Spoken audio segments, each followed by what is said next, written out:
En fait, le Liban ne fait pas un pas de géant pour intégrer l'espace européen parce qu'il est au seuil de l'Europe et le Liban a toujours eu une politique d'ouverture économique et politique et culturelle à l'égard de l'Europe. Et donc, s'intégrer plus, ça dépend de ce que l'Europe voudrait avoir comme politique vis-à-vis du monde arabe et du Proche et du Moyen-Orient, dont le Liban fait partie. En fait, le Liban est un trait d'union. Venir seul n'a pas de sens. Il vient comme c'est cette caricature de la jeune lycéenne qui fait de l'autostop et naturellement une voiture s'arrête très vite et puis elle fait un signe et ses copains viennent de derrière le buisson pour monter avec elle.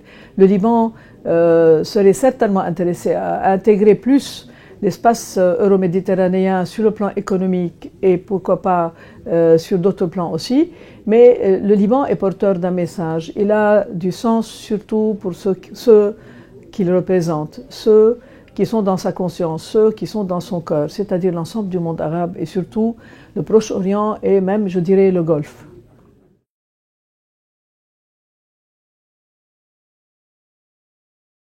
En fait, l'IPMED pourrait avoir un rôle très important puisque ce think tank est en mesure de faire une projection sur le futur.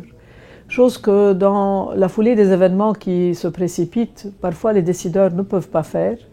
Et quand dans certaines situations, les questions sont débattues sur un plan un peu politicien, l'IPMED apporte cet éclairage scientifique qui, la tête calme, peut projeter sur le futur et apporter des éclairs en termes d'orientation pour l'ensemble des décideurs, des décideurs et ceux qui sont responsables des politiques publiques ainsi que des politiques d'investissement dans le secteur privé. Comment investir? Où investir? Pour quel avenir? L'IPMED a très certainement une place qu'il devrait occuper pleinement, qui est celle de réfléchir la tête calme au moment où les uns sont appelés à prendre des décisions dans la précipitation et d'autres sont déroutés par les transformations rapides en dents de scie, je dirais, les changements en dents de scie des marchés financiers et en fait, en face de la crise économique à l'échelle mondiale.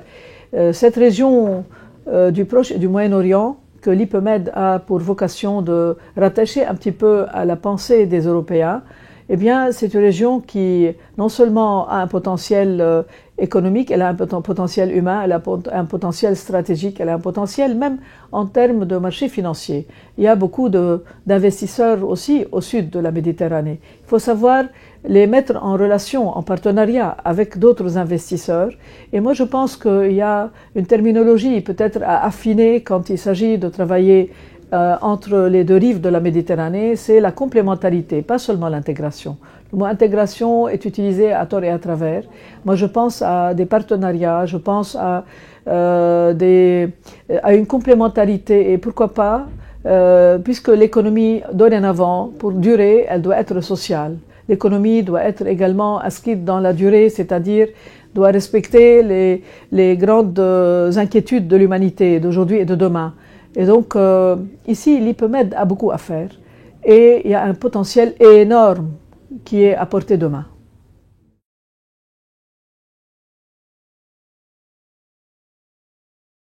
En fait, le Liban, il est né dans cette vocation de trait d'union.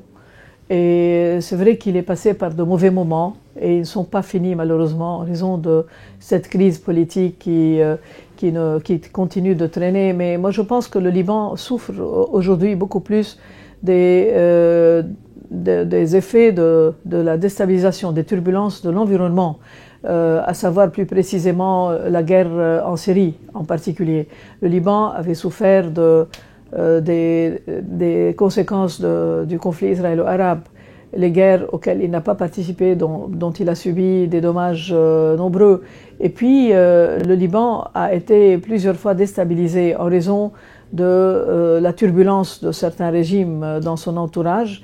Et tout récemment, la guerre en Syrie a des effets vraiment dévastateurs sur lui. Mais je pense que si mon intuition me dicte, et d'habitude l'intuition ne fait pas d'erreur, elle me dicte que les guerres dans l'environnement du Liban s'essoufflent et que bientôt on va s'installer dans une logique de processus de paix.